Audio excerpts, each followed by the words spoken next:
And without further ado, it is my absolute pleasure to introduce Suzy today. This course is fantastic. In the 2 short years I've known this woman, she has moved mountains, and she is the epitome of turning tragedy into triumph. Fentanyl, my favorite topic. Okay, so what is it? A lot of people want to say it's a drug. A lot of people want to say it's an opioid. Illicit fentanyl is a chemical. It's a chemical, okay? It's not representative of prescription fentanyl, which I'll show you how they're made and how it's different in a little bit. So this is a deadly chemical that's being pressed into fake pills and cut into other street drugs, such as heroin, cocaine, and meth, to drive addiction. I'll show you why they're doing that in a few slides. But again, it's a chemical. It only takes a very small amount to kill you. 2 milligrams is all it takes, such as shown on the end of the tip of this pencil, and such as shown as those little tiny grains against a penny. That's it. That's all it takes. They make more money selling fentanyl than they do selling heroin or cocaine anymore. They have to grow coca to make cocaine. They have to grow poppy to make heroin. They have to have these large agricultural fields, okay? They have to have security for that. They have to have people pick it and manufacture it. They don't have to do that anymore. They get those precursor packages from China. They do their little mixing stuff that they do. It's literally pennies on the dollar. Pennies. It's a great business model for them. Great business model. It's very easy to transport. They don't have to, you can see right here. This is all they have to do to make $9.8 million, as opposed to these hundreds of packages of heroin that will only yield them thousands of dollars.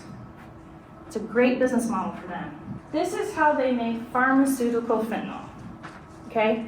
These are engineers that are specially trained in dry blending chemicals. These are dry blending machines. They cost $3 million each, last time I checked.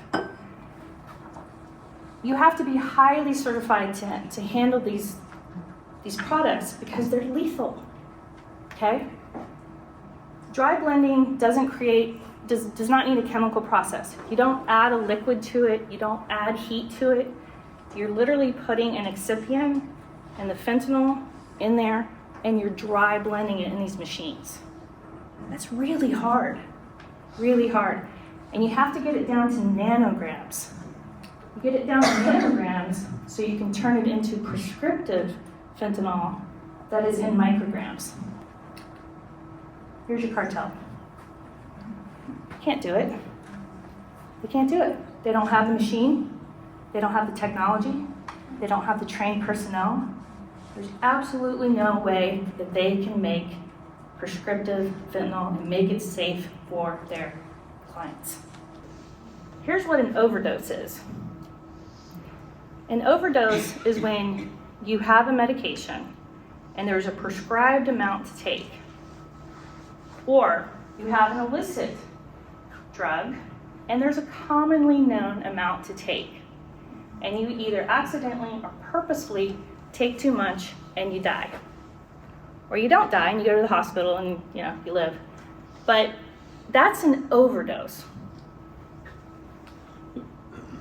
What a poisoning is when you have, in this case, a criminal organization pressing a lethal chemical into a pill made to look like a prescription medication, or sprinkling a lethal chemical into what would otherwise be a non-lethal drug, and they're killing people with it. Harm comes to the body, death comes to the body. That is a poisoning. That's what happens with illicit fentanyl, because there is no safe dosage. We've walked you through it. We've walked you through how it's made. We've walked you through how little it takes to kill you. We've walked you through that it's absolutely impossible for these illicit cartel organizations to make that drug safe. It's a poisoning. They are poisoning our loved ones.